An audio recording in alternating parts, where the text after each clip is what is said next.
Sementara itu, modul kursus teori kurikulum pendidikan pemandu KPP 01 yang sebelum ini berasingan untuk lesen motosikal dan motorkar akan dikemas kini menjadi satu modul sahaja berkuat kuasa 1 Ogos ini, dan penambahbaikan berkenaan dijangka menjimatkan kos selain memendekkan tempoh proses mendapatkan lesen memandu. Kalau dulu sebelum ini mereka perlu mengambil ujian KPP 01 secara berasingan. Kalau mereka mengambil lesen B2, dia kena buat ujian teori sekali. Apabila mengambil lesen D ataupun motorkar, dia kena buat ujian teori sekali lagi.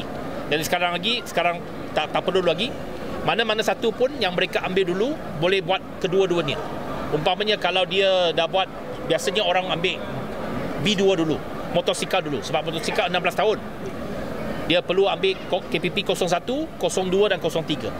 Jadi apabila dia dah cukup umur untuk mengambil lesen motorkar D, dia tak payah lagi duduk ujian teori KPP 01. Terus boleh pergi 02 dan 03. Beliau ditemui selepas menyampaikan amanat pada majlis sambutan ulang tahun JPJ ke-79 di sini hari ini. Turut hadir timbalan Menteri Pengangkutan Datuk Hasbi Habibullah dan Ketua Pengarah JPJ Datuk Eddie Fadli Ramli.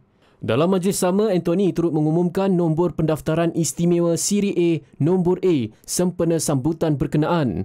Bidaan nombor plet itu akan dibuka selama 5 hari bermula hari ini hingga 10 malam 23 April melalui sistem JPJ e-Bid, dan keputusannya akan diumum 24 April.